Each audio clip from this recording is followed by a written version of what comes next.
지난주에 346페이지가 있었죠? 347페이지부터 볼 건데요.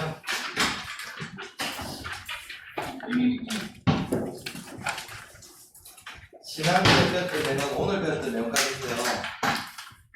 우리 시험에 통상적으로 한 문제 정도가 출제되거든요. 여기는 범위는 많은데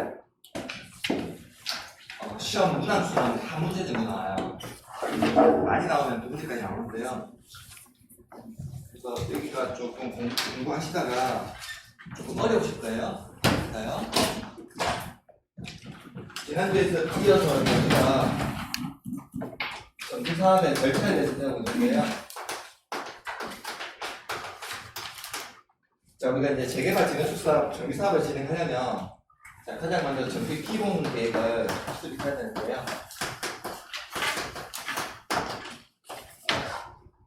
그럼 이 전기 기본 계획을 수립하는 제일 중요한 목적이 앞으로 전기 기본 계획 수립하는 지역에 전기 예정 구역에 대략적 범위를 정하기 위해서 전기 기본 계획 수립한다고 했는데요.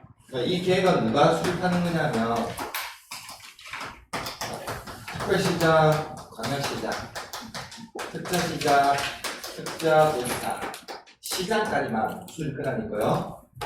군수는 기본계획에 대해서 수립권한이 없습니다. 단 이 시장 중에서 인구가 50만 이상인 대도시 시장은 전기 기본계획 수립하는 것은 의무인데요. 다만 대도시 시장이 아닌 시장은요, 군사가 인정하면 수립하지 아니할 수 있는 재량이라고 했죠. 그러면 이 수립권자들은요, 전기 기본계획 수립하고자 할 때 이 계획에 대해서는 10년 단위로 수립하는 게 있고, 이 계획에 대해서는 5년마다 타당성 여부를 검토해야 됩니다. 자, 그러면 이 수립권자들이 전기 기본계획 수립하고자 할 때는요, 먼저 주민의 의견을 정치해야 되는데, 이때 전기 기본계획 수립하게 하는 주민의 의견은 공고 연락을 드려서 공람이라고 부르거든요. 이때 공람 기간은 14일 이상 이 공람하에서 의견 드려야 되고요. 이 공람이 끝나고 나면 다음으로는 지방 의회 의견 신청을 하셔야 됩니다. 그럼 지방 의회 신청 끝나고 나면 다음에는 관계 행정기관장과 협의 지방 유식의 의견에 심의를 거쳐야 돼요. 그러면 협의와 심의까지 거치고 나면 지방자치단체 본부에다가 고시를 하고요. 그리고 국토교통부 장관에게 보고를 해야 됩니다. 그리고 일반 주민들에게 이 서류를 내려서 보여줘야 된다는 거죠. 그다음에 전기기본계획에서 전기 예정구역의 이제 계략적 범위가 정해지고 나면요. 자, 다음으로는 전기계획을 입안을 해서 전기구역을 지정하게 되는데요. 자, 지난주에 여기까지 왔습니까? 전기 기본계획 지난주에 여기까지 했던 것 같아요.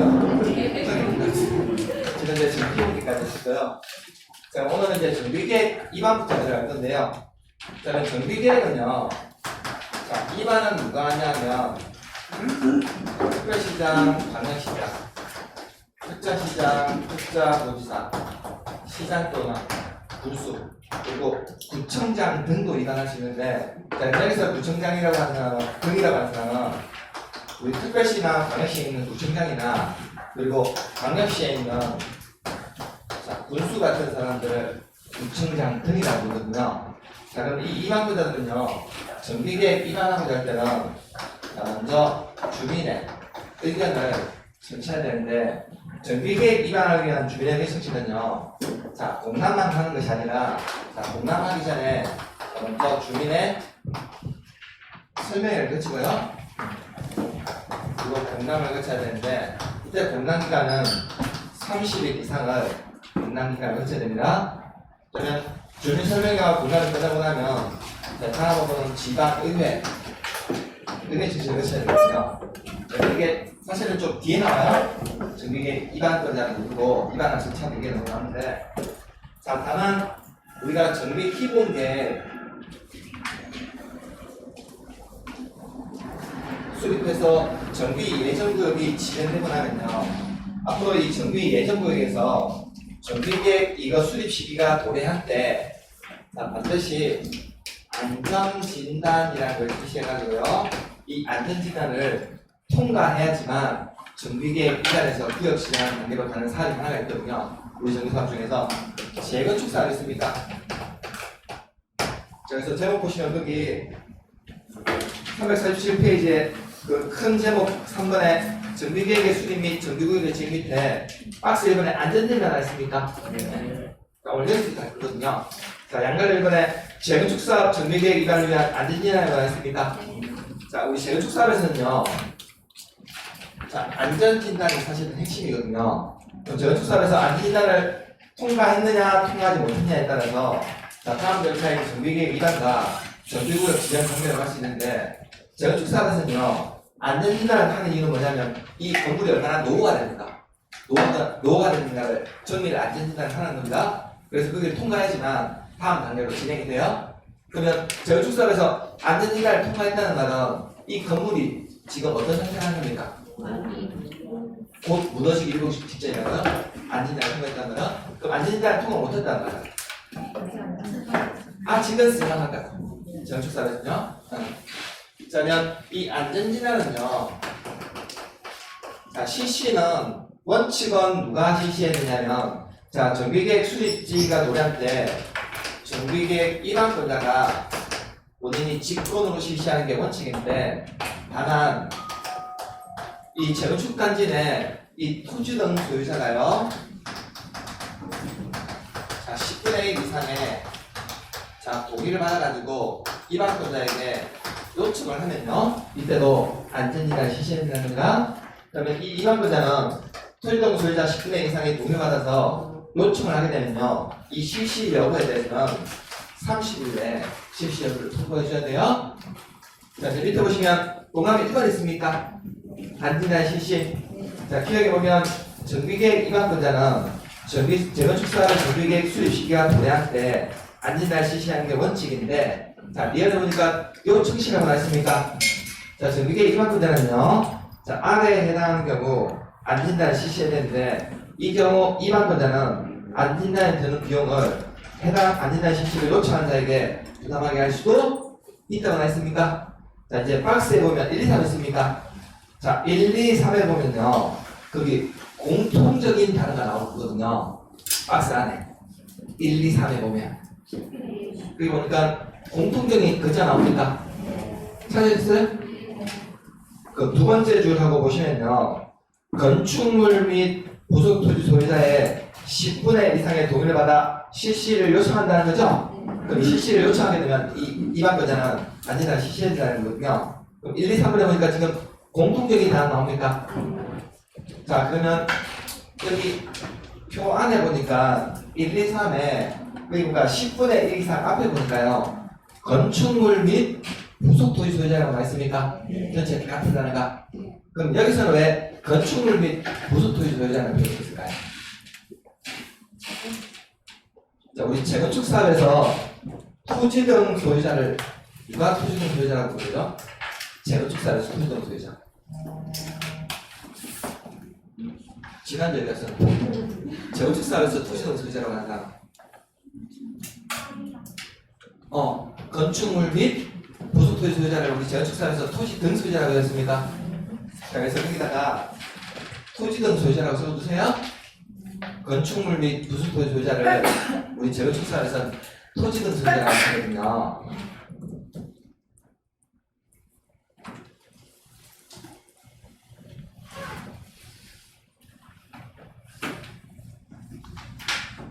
자, 보셨어요? 박스 안에 1, 2, 3에 보면 10분의 1 앞에 보면 다 건축물 및 부속 토지 소유자가 되어 있죠. 자, 이들을 우리 재건축 사업에서는 토지 등 소유자라고 하거든요. 자, 그러면 재건축 단지 내 안전진단은 원칙은 일반권자가 직권으로 실시하는 게 원칙인데 다만 예외적으로 재건축 단지 내 토지 등 소유자 10분의 1 이상의 동의를 받아서 일반권자에게 요청하면 이때도 안전진단 실시해야 된다는 거죠. 자, 그럼 이제 양각을 이거 보시면요. 안전진단의 대상이 있습니까? 자, 그러면 재건축 단지 내 안전을 실시하기로 했으면 이 안전진단의 대상은 자, 단지 내 자, 모든 자, 건축물을 대상으로 안전진단을 해야 되는데 다만 안전진단 대상에서 제외하는 건축물이 총 5가지 건축물은 안전진단 대상에서 제외할 수 있다는 겁니다. 자, 이제 박스 밑에 보시면요. 재건축 사업의 안전진단은 주택단지 내 모든 건축물을 대상으로 하는데 다만 아래에 해당하는 건축물에 대해서는 안전진단에 대해서 제외할 수 있다는 거죠. 자, 박스 1번 보시면요.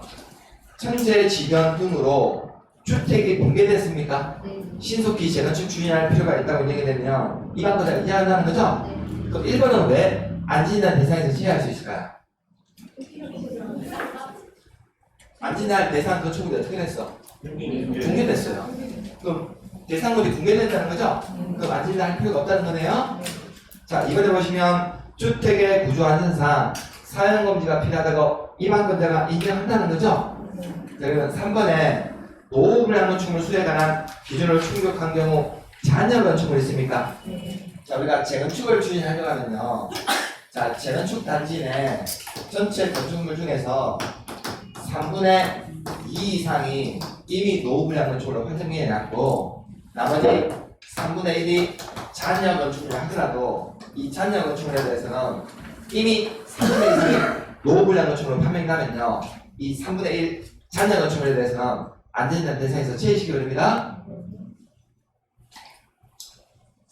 이제 뒤에 넘기시면요.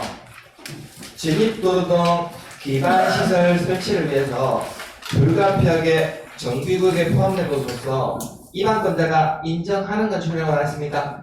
나중에 불가피하게 정비구역에 포함된 기반시설 시설 같은 것들은요. 나중에 사업하면서 믿어버리거든요. 그래서 안전진단 대상에서 제외시키게 돼요. 그리고 다섯 번째 보시면 시설물 안전 및 유지에 관련한 특별법에 따른 지정받은 안전 등급이 D 위험이나 E 불량인 건축물이 있습니까? 이 건축물에 대해서도 안전진단 대상에서 제외시키게 됩니다. 자, 그래서 우리가 시설물 안전 및 유지 관리에 관한 특별법은 우리 시험에 나오는 법이 아닌데 그럼 이 법에 따르면 건축물의 안전 등급을 총 5등급으로 나누거든요. A, B, C, D로.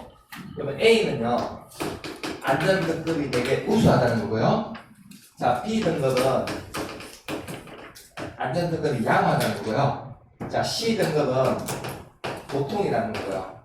자, D 등급은 미역이라는 거고요. 자, E 등급은 되게 안전 등급이 불량인 건축이라는 거거든요.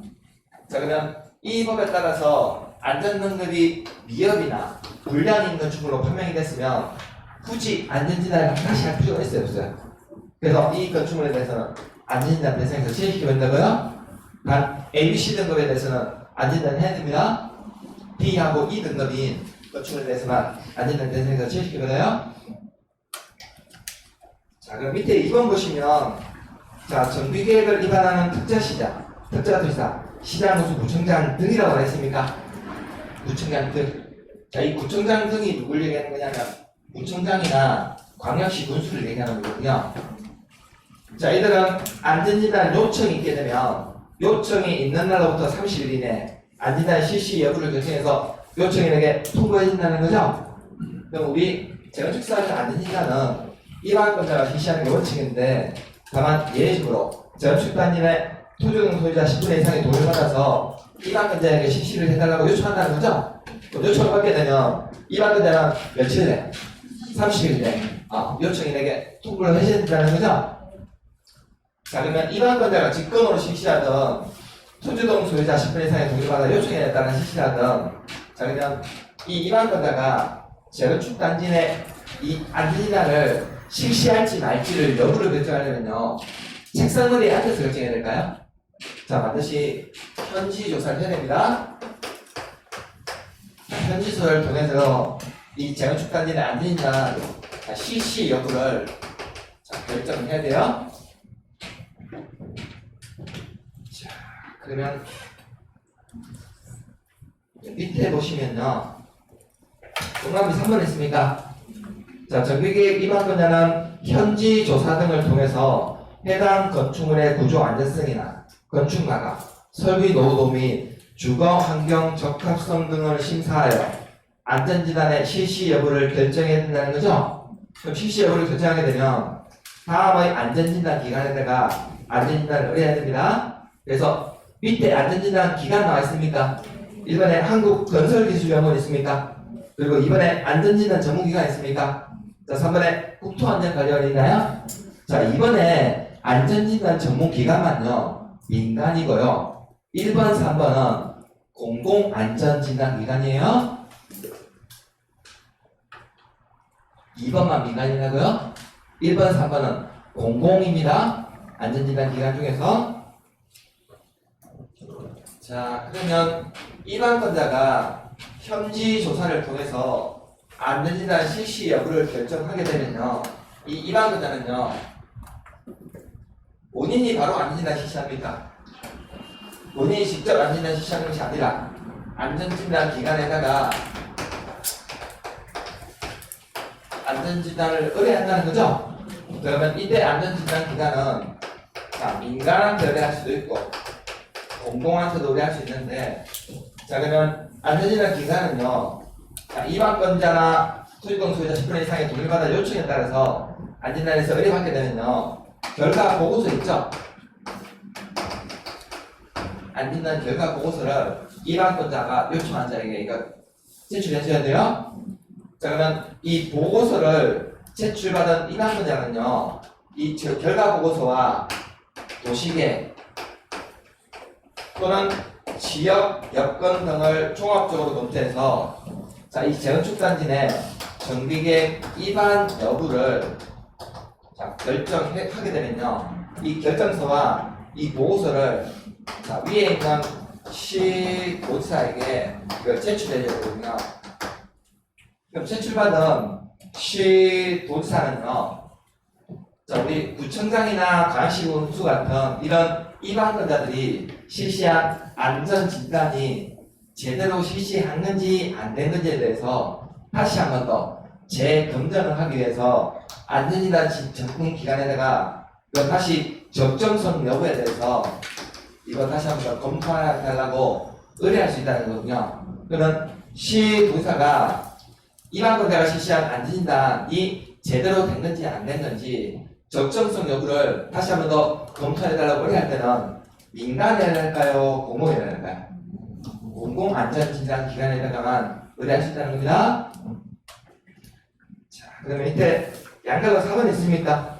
안전진단을 의뢰받은 안전진단기관은 국토교통부 장관이 정하여 고시하는 기준에 따라 안전진단을 실시해야 되며 국토교통부 영어로 정한 방법 및 절차에 따라 결과서 보고서를 작성해서 입안권자 및 안전진단 실시를 요청한 자에게 제출해줘야 되는데요.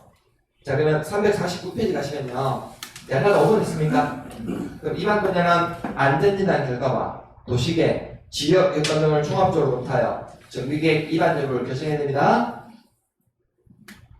자, 그러면 양가도 6번에 동남아 1번 있습니까?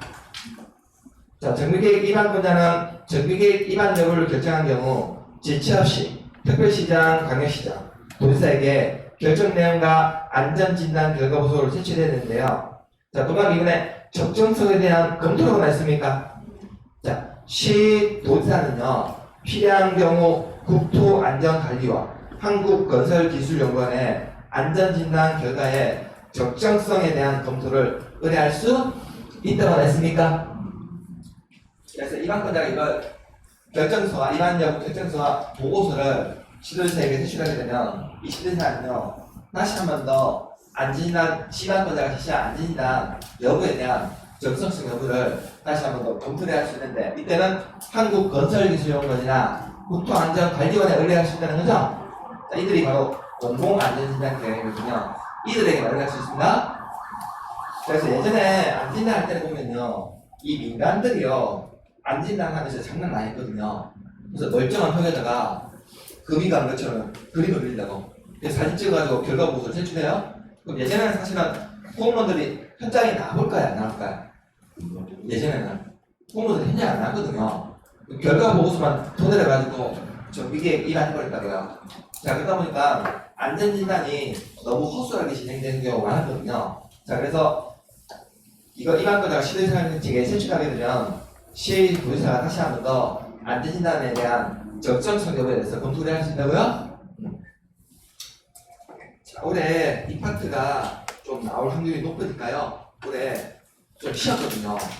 안전진단 이게. 최근에 우리 주변에 보면은 건물 짓다가 좀 붕괴하거나 이런 사람들 많이 발생합니까? 네. 대표적으로 강유 서구에 현대 아이파크하고 그다음에 저기 채석장 같은 데 있죠? 그런 데서 조금 붕괴 사고 이런 게 많이 발생하죠? 그러니까 그런 사고가 더불어가지고 안전진단이 사실은 재건축에서 제일 핵심이거든요. 그러다 보니까 몇 년 동안 오시면 쉬었어요? 그래서 올해 좀 물어볼 확률이 높으니까 좀 이 파트 좀 위해서 해주세요. 자, 그럼 책을요 352페이지 넘기시면요. 자, 박스 3번에 보면 정비계획에 입안하 있습니까? 자, 정비계획 입안할 때 그럼 정비계획 내용 속에는 이런 내용들이 포함되어야 되는데, 자, 353페이지 보시면, 자, 동그라미 3번 있습니까? 자, 정비계획을 입안하는 특자시장, 특별기사, 시장, 구청장 등이라고 나왔습니까? 그래서 제가 아까 정비계획 입안은요, 자, 누가 입안하는 거냐면, 특별시장이나 광역시장, 특자시장이나 특자도지사, 시장, 자, 군수 또는 구청장 등이 말하실 때인데 이 구청장이라고 하는 사람, 구청이라고 하는 사람은 구청장과 광역시, 자, 군수를 바로 구청장 등이라고 불러요. 자, 이들이 정비계획 위반 분야인데, 자, 그러면 이들은요 정비계획 위반할 때 이 작성하는 기준이 있습니까? 정비계획 위반하는 작성 기준. 이 기준에 대해서는 국토교통부 장관이 작성 기준을 정합니다. 자, 밑에 동그라미 4번 있나요? 자, 정비계획의 작성 기준이라는 말이 있습니까? 작성 기준 비집어주세요. 작성 방법은 거기 누가 정하여 보셨나 했습니까? 국토교통부 장관 동안 보여주세요. 자, 우리가 지난주에 볼 때도요. 자, 정비기본계획 수립권자들은 특별시장, 광역시장, 특자시장, 특수시장, 시장까지만 수립권이 있는데, 다만 이들이 이 정비기본계획 수립할 때 작성하는 기준이 있습니까? 이 기준에 대해서는 국토교통부 장관이 한다는 거죠. 그래서 정비기본계획이나 정비계획은 작성하는 기준에 대해서는 다 국토교통부 장관이 정합니다.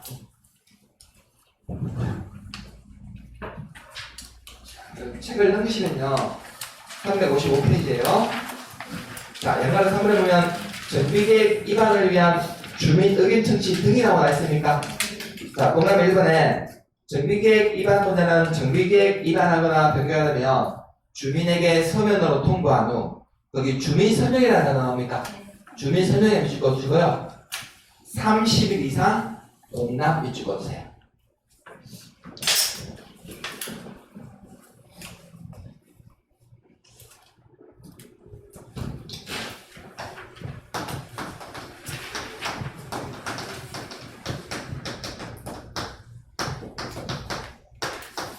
자, 그럼 정비계획 위반권자는요, 자, 이 계획을 위반하거나 수립하는 절차는요, 자, 먼저 주민에게 서면으로 통보한 후, 자, 주민 설명회와 자, 주민에게 공람을 거쳐야 되는데, 이때 공람 기간은 30 이상 공람 거쳐야 됩니다. 자, 그럼 우리 정비기본계획은요, 이 수립권자들이 수립할 때 절차를 보면 먼저 주민의 의견 청취를 공람을 하셔야 되는데 정비기본계획은 공람 기간을 14일 이상 거치고요. 정비기본계획은 정비계획은 공람을 며칠 거쳐야 되면 30일 이상. 여기가 좀 틀려요. 기본계획은 공람 기간이 14일이고 정비계획은 공람 기간이 30일입니다. 다음 공람 거치기 전에 주민 설명회도 반드시 하셔야 돼요. 정비계획은요. 왜냐면 정비기본계획에 비해서 정비계획은 좀 더 중요한 계획이다 보니까 공람기간을 좀 더 둔다는 거죠. 30일 이상. 그러면 주민 설명회와 공람이 끝나고 나면 자, 다음으로는 시당 의회 의견 청취를 거쳐야 되거든요. 자, 밑에 동그라미 2번 있습니까? 자, 정비계획 위반권자는 자, 위 동그라미 1에 따른 주민 공간과 함께 지방의회 의견도 들어야 된다는 거죠? 그럼 지방의회는요, 정비계획 위반권자가 정비계획 통과한 날로부터 60일 이내 의견 제시해야 되는데 의견 제시 없이 60일이 지나면 이의가 없는 것으로 간주해버립니다. 이거 똑같아요? 정비기본계획이나 정비계획이나 지방의 의견 지구치는 건 똑같은데 다만 뭐가 차이가 나냐면 주민 공란기간이 좀 차이가 난다고요. 기본계획은 14일이고 정비계획은 30일 이상입니다. 공란기간이. 자, 그러면 356페이지 넘기시면요.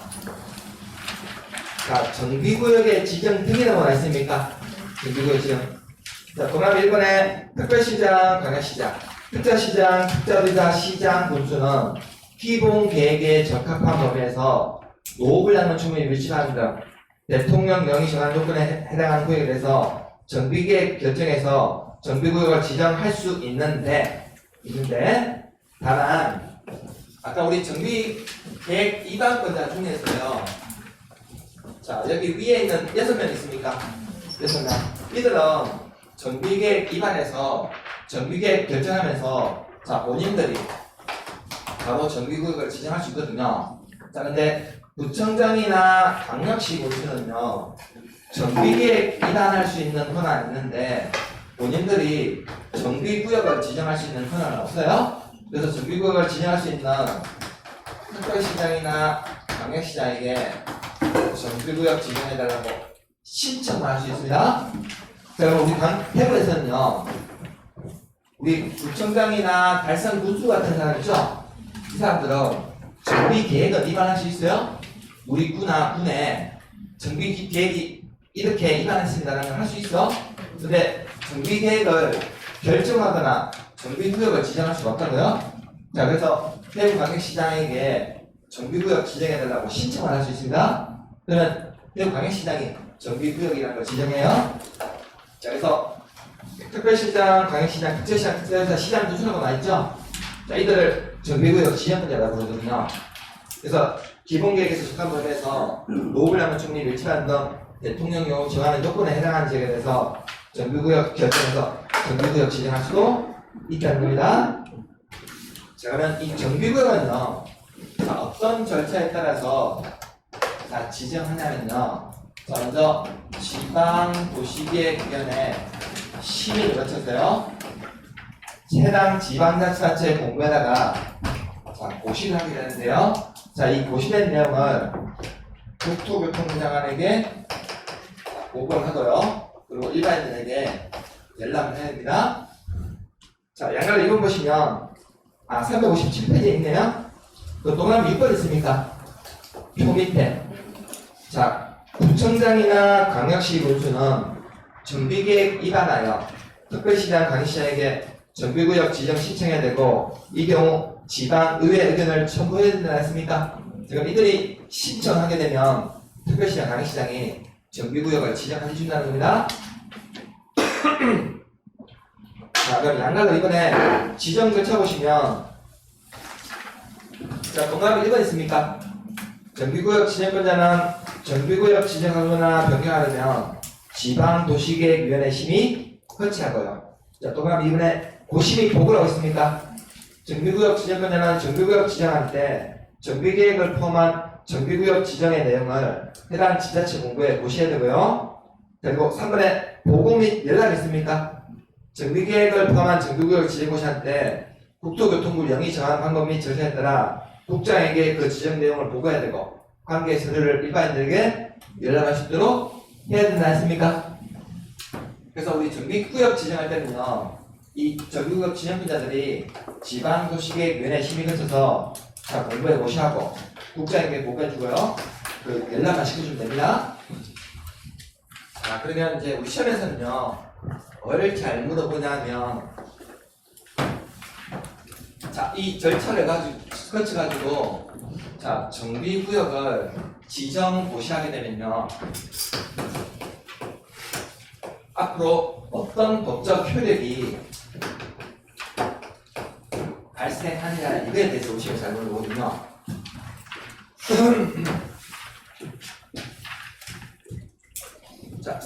옆에 보시면 양각은 한번 있습니까? 자, 그래서 이제 시험에 잘 물어봅니다. 자, 정비구역 지정고시에 효력이 나왔습니까? 자, 동그라미 1번에요. 정비구역 지정고시가 있는 경우 해당 정비구역 및 정비계획 중 국토계획 및 이용에 관한 법률에 따른 지구단위 계획 내용에 해당하는 사항은 지구단위 계획구역 및 지구단위 계획으로 결정고시는 것으로 본다고 않습니까? 그러면 정비구역을 지정할 때 이 절차를 거쳐가지고 지방자치단체 본부에다가 고시해야 되거든요. 그러면 정비구역도 지정이 되고 나면 이걸 고시하는데, 고시한다는 말은 어떤 중요한 법적인 효력이 발생할 때 고시라는 표현을 쓴다고 했죠? 자, 그럼 정비구역을 지정 고시하게 되면요, 어떤 중요한 법적 효력이 발생하냐면, 자, 우리 국토계획법에 따른 자, 지구 단위 계획 구역이나 지구 단위 계획이 결정 고시된 것으로 본다는 거죠? 자, 그러면 지구 단위 계획 구역이나 지구 단위 계획은요, 이게 결정 고시하는 목적이요. 자, 우리가 지난번에 국토계획법 배울 때 지구 단위 계획 구역에서 지구 단위 계획 수립하게 되면 각종의 행위 제한을 강화시켰습니까? 완화시켰습니까? 완화를 목적으로 지정한다고 했죠? 그럼 지구 단위 계획구역이나 지구 단위 계획 결정 고시 등을 만들게 되면 뭘 완화시켜주냐면 건폐율이나 용적률과 같은 이런 행위 제한을 완화시켜주기 위해서 지정한다는 거거든요. 자, 그럼 여기가요. 자, 구도심 지역인데요. 자, 이 구도심 지역에다가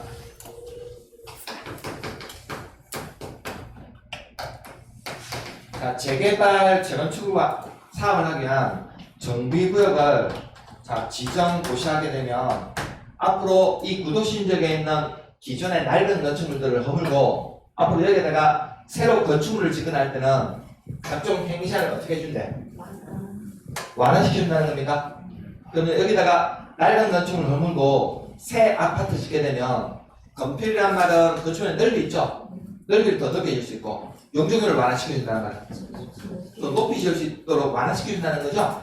그러면 이 지역에 땅값이 어떻게 될까요? 건폐율 용적률을 다 완화시켜줘 버리면 앞으로 이 지역의 땅값이 올라간다는 겁니까? 그럼 이 지역의 땅값이 올라가게 되면 이 지역에서 좀 어떤 현상들이 벌어질까요? 투기가 좀 우려가 되는 지역입니까? 자, 그래서 앞으로 정비구역으로 지정 고시되는 지역에서 자, 일정한 개발 행위를요 하고자 할 때는 반드시 허가라는 걸 확보하는 겁니다. 자, 그러면 정비구역에서 일정한 개발 행위 할 때 허가받으라는 목적은 뭐냐면 투기 방지 목적이라는 거죠. 투기 방지 목적으로 7가지 개발 행위 하고자 할 때는 자, 반드시 허가 확보하는 겁니다. 자, 이제 오른쪽 가시면 359페이지 있습니까? 자, 박스 4번에 정비구역에서의 행위제한 나있습니까? 자, 그 옆에다가 투기 방지 목적이라고 해보세요.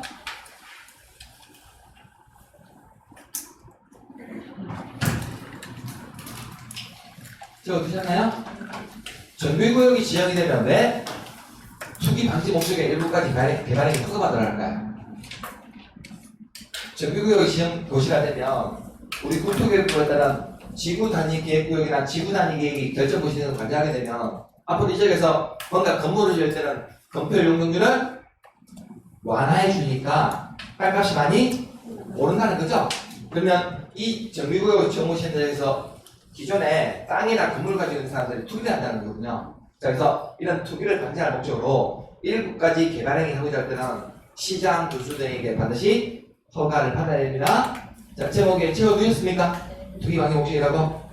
그러면 정비구역에서 어떤 개발행위 하고자 하는 자는 시장 주주에게 허가받아야 되냐면 그 밑에 박스 있습니까? 박스. 그 1번부터 7번까지 나 있습니까? 네, 이게 시험에 잘 나온다고요?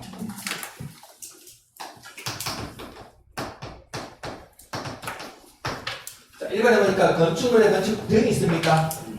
자, 그럼 건축물의 건축 등에는요, 그 등에는 어떤 행위까지 허가받아야 되냐면 가설 건축물 있습니까? 자, 가설 건축물을 건축하거나 용도 변경하는 행위 있죠? 이 행위도 정비구역에서는 허가받아야 돼요.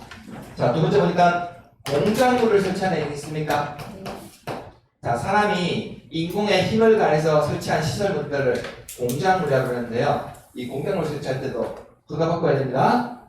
자, 3번에 토지에 형질 변경이 있습니까? 자, 네 번째 보니까 토속 채취 있나요? 자, 다섯 번째 보니까 토지 분할 있습니까? 자, 여섯 번째 보니까 거기 물건 쌓아놓는 데 있습니까? 다만 이동이 용이하지 아니한 물건을 얼마 이상? 1개월 동안 쳐주세요.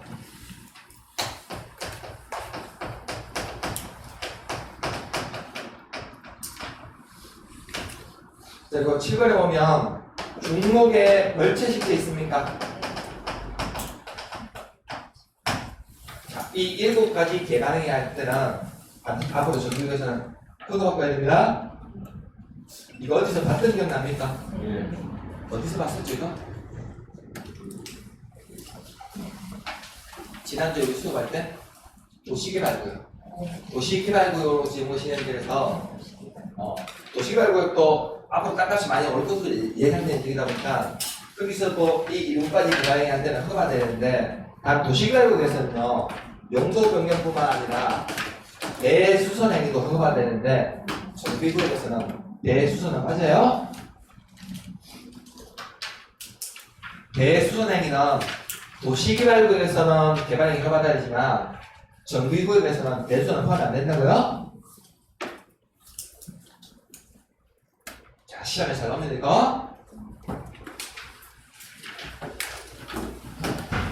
자, 여기 기존에요 정비구역이 지정되기 전에 갑이라는 사람이 토지를 가지고 있었거든요. 갑이라는 사람이 땅을 가지고 있었어요. 토지를. 자, 그럼 만일에 여기가 재개발 사업을 위한 정비구역으로 지정구시된 지역이라면 재개발입니다. 자, 그럼 재개발 사업이 됐다면 정비구역이 지정구시되기 전에 원래 토지동 소유자는 몇 명이에요? 재개발 사업이라면 재개발. 자, 우리 재개발 사업에서 토지동 소유자는 누굴 얘기하는 겁니까? 재개발 사업. 주거환경 개선이나 재개발 사업에서 토지동 소유자는 토지만 따로 가진 사람, 건물만 따로 가진 사람, 지상권자를 각각 토지동 소유자라고 불렀죠? 토지 변 소유자. 처음 듣는 얘기가 아니죠. 지난주 배웠던 얘기인데, 지난주 마지막 시간에 배웠던 얘기인데, 우리가 재개발 사업에서 토지동 소유자는 토지 소유자 또는 건축물 소유자 또는 지상권자를 각각을 토지동 소유자라고 그러죠. 자, 그럼 만일에 여기가 재개발 사업을 위한 정비구역이 지정되기 전이었다면 이 가베라는 사람이 정비구역에서 그냥 땅만 가지고 있었어. 그럼 원래 토지동 소유자는 몇 명이야? 건물이 없었어. 건물이 없고 그냥 땅만 가지고 있었다가 그러면 재개발 사업이라면 원래 토지동 소유자는 한 명입니까? 땅을 가지고 있는 갑 혼자만 토지동 소유자에 해당이 되죠? 자, 근데 이 갑이라는 사람이요. 자, 여기가 조만간에 정비구역으로 지정고시될 걸 알고 본인이 가지고 있는 땅에다가 건물을 지어요. 건물을. 그래서 이 건물을 지어서 건물을 누구 앞으로 등기 하냐면 배우자인 을 앞으로 등기 한다고. 자, 그러면 원래는 토지동 소유자가 몇 명이었는데? 한 명이었는데 정비구역이 딱 지정고시될 시점에 건물을 딱 지어가지고 이걸 배우자 앞으로 등기하게 되면 토지동 소유자가 몇 명이 됩니까? 2명으로 늘어난다는 거죠? 이런 행위들은 정비구역에서는 다 투기 행위로 가져버려요. 자, 그러면 자, 여기 병이라는 사람이 있었는데요. 자, 이 병이라는 사람이 정비구역이 지정고시되기 전에요.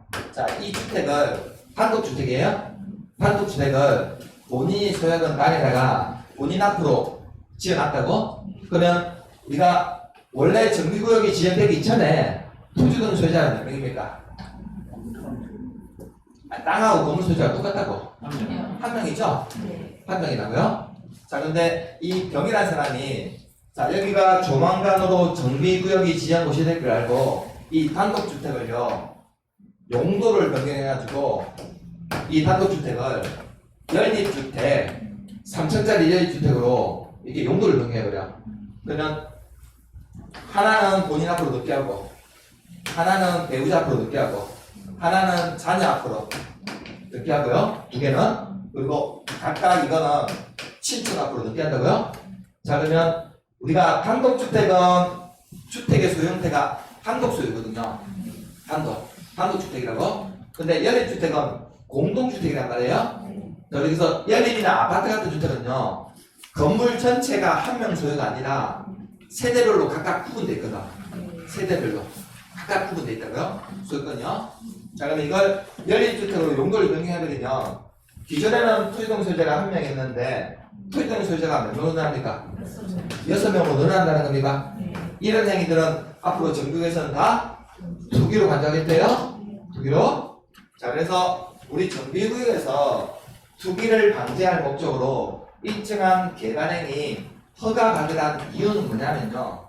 앞으로 이 정비구역으로 지정되는 데에서 자, 토지등 소유자 숫자가 늘어나거나 아니면 보상금 있죠? 보상금이 늘어난 행위는요 앞으로 다 투기로 간주하겠대요? 이해됐습니까?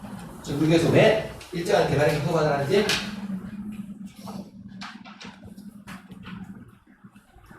토지등 소유자 숫자가 늘어나거나 보상금이 많이 늘어난 행위는 다 투기로 간주해버릴때요. 그래서 반드시 시장 구수등에게 허가받고 해요. 시장 구수등이 투기 행위 한다 하면 허가 안 해줍니다. 이해됐습니까? 정비구역에서 왜 이렇게 투기가 극선을 부릴까? 땅값이나 건물값이 올라간다는 거죠?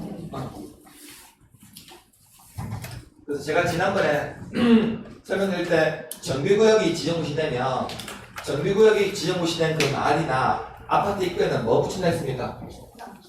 현수막 붙인다 했잖아요. 경축해가지고. 왜냐하면 땅값이나 건물값이 올라간다는 거거든요. 이해됐습니까? 그래서 그 지역에서 이 7가지 행위는 토지등 소유자가 늘어나거나 보상금이 늘어난 행위다 보니까 다 투기로 건재해서 반드시 허가거래요. 이해됐습니까? 네.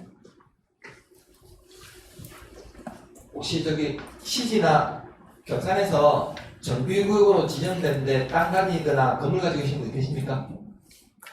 주간도 중에 우리 아파트나 우리 동네에 재개발 건축한다 해가지고 거기 구역으로 묶여있는데 사신 분 계시냐고요? 안 계십니까? 그럼 다 새 아파트 사는 거네요? 다 새 아파트 사시는 거예요? 혹시나요 아직 정비구역이 지정이 안 됐다면요 정비구역이 지정되기 전에 나무 심으셔야 돼요? 지정되고 나면 나무 심는 거 못한다고요? 지정되기 전에 미리 심으시라고? 그걸 알아요. 정비구역 지정되기 전에 해야 돼요? 그래서 정비구역이 지정고시 되면 딱 되고 난 후에는 이 7가지 개발행위 할 때는 허가받아야 되거든요. 그러니까 지정되기 전에 해야 된다고요? 지정되기 전에 미리 건물이라도 지어놓고 나무라도 꽂아두시라고? 이해됐습니까? 정비구역이 지정되면 못해요. 이 행위 못하도록 나가버리거든요. 다만 양가락 3번에 그 허용사항이 있습니까? 자, 다만 다음에 해당하는 행위는 허가받지 아니하고 할 수도 있다 했습니까? 자, 재해복구 또는 재난을 위한 응급조치 있습니까? 자, 우리 공법 전반적으로요 응급조치 있죠? 응급조치는 허가 안 받아도 돼요? 자, 기존 건축물 붕괴 등 안전사고 우려가 있는 경우 해당 건축물에 대한 안전조치를 위한 행위가 아니면 3번에 동그라미 읽어보시면 농림수산물 생산에 직접 이용되는 간이 공작물 같은 거 있죠? 대표적으로 비닐하우스 같은 거 설치하는 것은 허가 안 받아도 됩니다.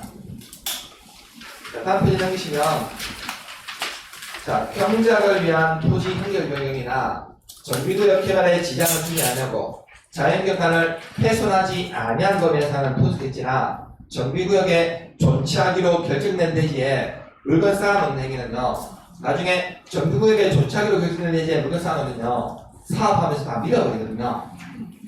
그리고 관상용 중목에 임시익지에 있습니까? 허가 안 받아야 되는데 가반의 경작지에서의 임시익지는 제한되지 않습니까? 다 우리 경작지란 말은 논이나 밭 같은 데 얘기하는 거거든요. 자, 그러면 논이나 밭에요. 농사를 안 짓고 관상용 중목을요 임시로 식지한 이유는 뭘까요? 논이나 밭에 나무를 왜 살짝 꽂아두냐고요. 소상금도 많이 받기 위한 행위라는 거죠? 이건 다 투기행위입니까? 그래서 경작지에서 관상용 중목 임시할 때는 반드시 허가받아야 됩니다. 경작지에서는요.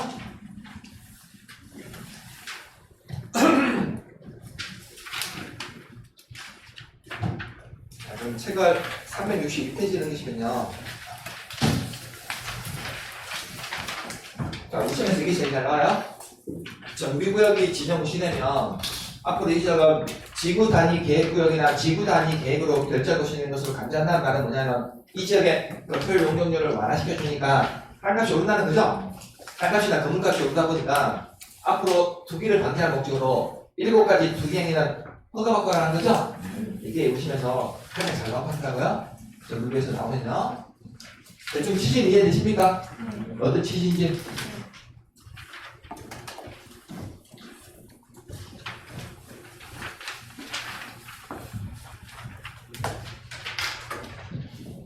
자, 그러면 정비구역이 지정이 됐다가 이 정비구역이 자 해제되는 사유도 있는데요. 자, 그럼 정비구역이 해제되는 사유는 먼저 첫 번째로 의무적 해제 사유와 자, 재량적 해제 사유 두 가지가 있는데 자, 의무적 해제 사유라는 말은 해제하여야 한다는 거고 자, 재량적이란 말은 해제 할 수도 있다는 표현이거든요.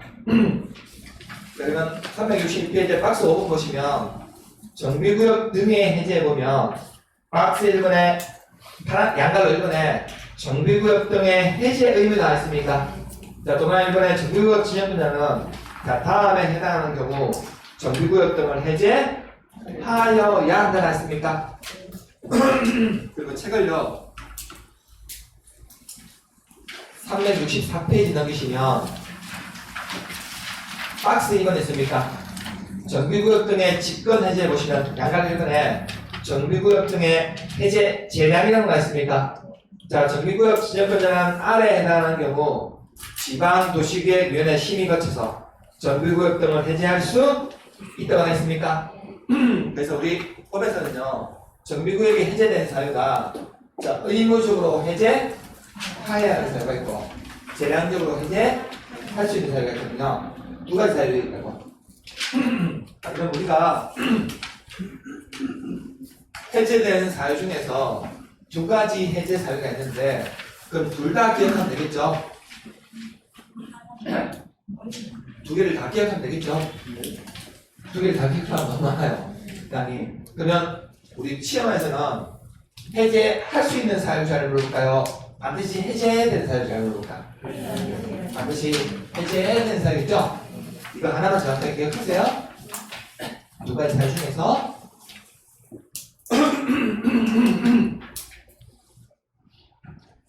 자, 362페이지 넘어가시면 자, 정비구역 등의 해제 의무에서 자, 박스에 1번 있습니까? 자, 1번은요 정비 예정구역이 해제된 사유예요. 1번은 박스 안에 1번은 정비 예정구역이 해제된 사유라고요.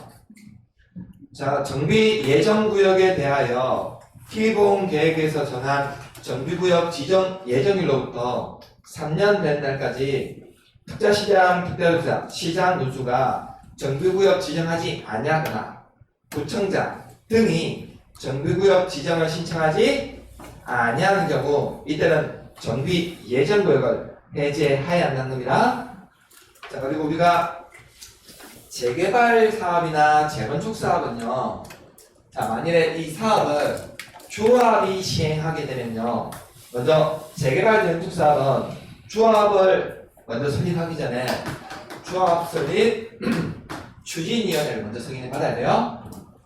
그럼 추진위원회를 구성 승인을 받아서 자, 초합이라는 걸 설립하게 되는데, 자, 그럼 초합이 설립되고 나면요, 자, 초합 설립 인가를 받고 나서 이 초합은요, 자, 사업을 어떻게 시행하겠다는 자, 사업 시행계획 인가를 받아야 되거든요.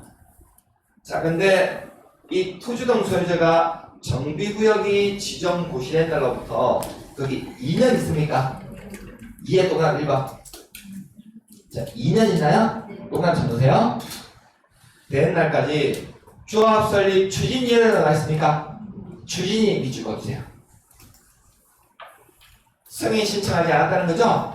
그럼 이때는 정비구역을 해제해야 한다고요?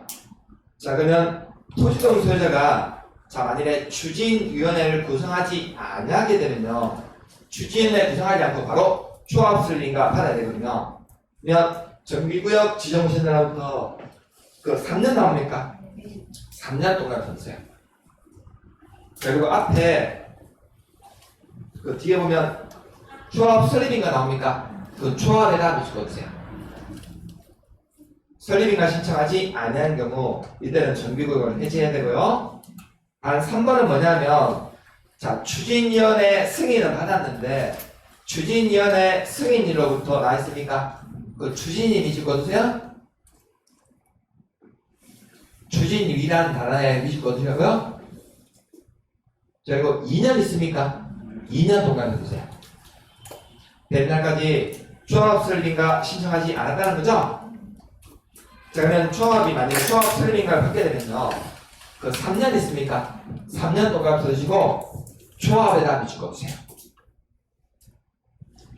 사업시행계획인가 신청하지 않은 경우 이때는 정비구역을 해제해야 한다는 겁니다.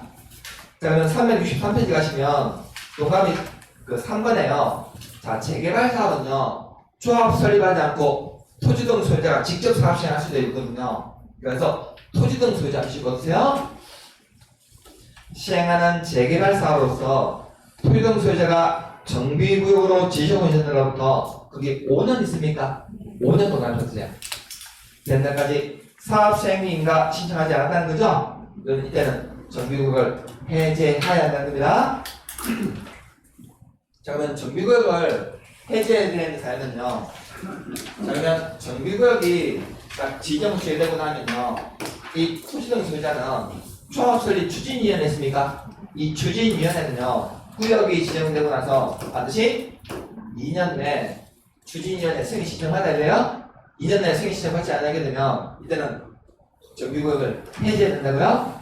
그 다음에 이번에는 추진위원회는 구성했는데 이 추진위원회 구성 승인을 받고 나서 조합 설립인가는요, 몇 년에 신청해야 되면 2년이요.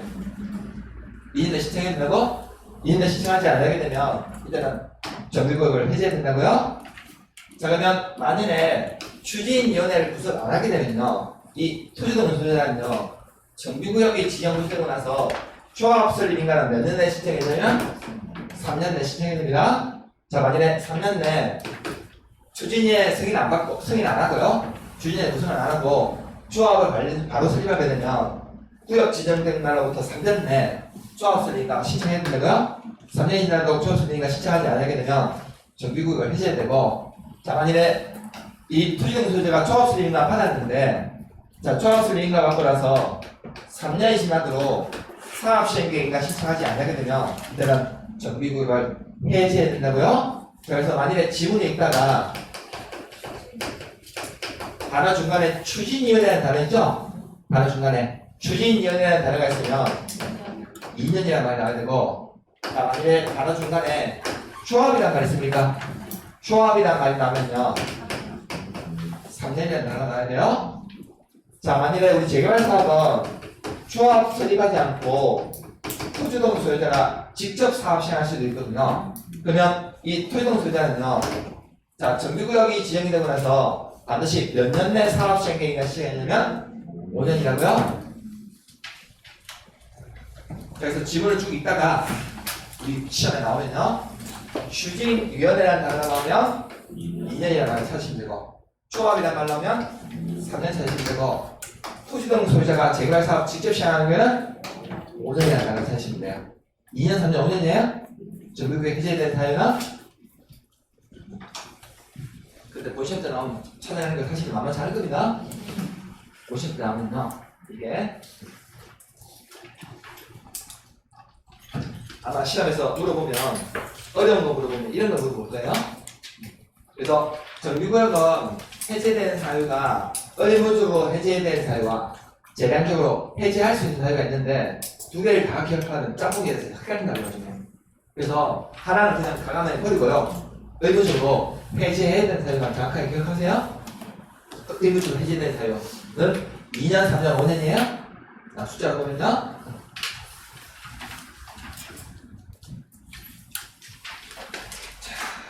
이게 우리 시험에서 잘 나온 파트니까요. 예수님 봐주시고. 자, 이제 오늘 내일 정도 다 볼까요?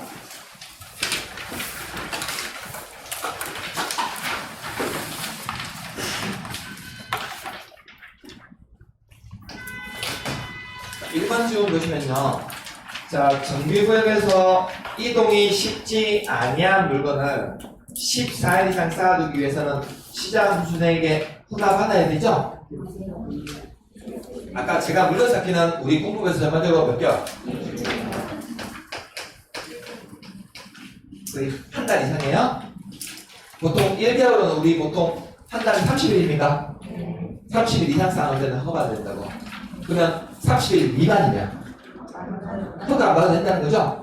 14일이니까 30일 미만입니까? 허가 안 받아도 되겠네요? 자, 이번에 정비계획 입안권자가 진입도로 등 기반시설 설치를 위해서 불가피하게 정비구역에 포함된 것으로 인정하는 건축물은 안진이라는 대상에서 제외할 수 있습니까? 불가피하게 포함된 시설은 이건 안진이라는 대상에서 제외할 수 있죠? 나중에 사업하면서 다 밀어버리거든요. 그러면 이번은 맞는 질문입니까? 그래서 지난번에 나눴던 지난번에 우리가 정비기본계획 기본계획부터 정비기본계획부터 정비계획 입안에서 정비구역 시행한다기까지가 우리 책으로는 논의가 엄청 많아요. 논의가 많은데 여기서 시험에 나올 만한 내용은 기껏해야 한 문제 정도. 이 많은 범위에서 한 문제 정도 나온다는 거거든요. 자, 그래서 이 파트에서는요, 우리가 지난주에 배웠던 정비기본계획이 있습니까? 정비기본계획 파트하고, 그리고 아까 정비예정구역에서 정비계획 수립 시기가 우리한테 우리 정비사업 중에서 한 가지 사업은 안진단 시켜야 됩니까? 어떤 사업이었죠? 정비사업 중에서 재건축 사업은 반드시 안진단 해야 된다고요? 자, 그 파트 잘 보고요. 그러면 정비구역이 지정고시되면 앞으로 이 지역은 지구단위계획구역이나 지구단위계획 결정고시는 걸 보는데, 그러면 각종의 건폐율 용적률 같은 행위시한을 완화시켜주니까 정비구역으로 지정고시되는 지역에서는 그게 있는 기존의 토지용 소유자들이 뭘 해? 투기를 하니까. 그러니까 투기를 방지할 목적으로 7가지 개발행위는 허가하는 거죠? 그 파트가 시험에 잘 나온다고요? 그래서 여기서 아주 많은 내용 중에서 시험에 나오는 건 딱 정해져 있어요. 근데 그래서 딱 집중해가지고 몇 개만 딱 보면 판단해 주거든요. 이 많은 부분에서 기껏해야 한 문제밖에 안 나요. 6문제 중에서 한 문제 나온다고요? 그러니까 이 파트는 너무 내용에 비해서 시험 문제 중은 한 문제밖에 안 되다 보니까 오실 때 어느 부분을 딱 초점으로 봐야 될지를 지금 알려드린 겁니다. 그래서 안에 있는 내용을 다 보려면 너무 힘들어요. 내용이 많다 보니까. 여기까지 보고요. 그다음 시험자가 366페이지부터 보도록 할게요.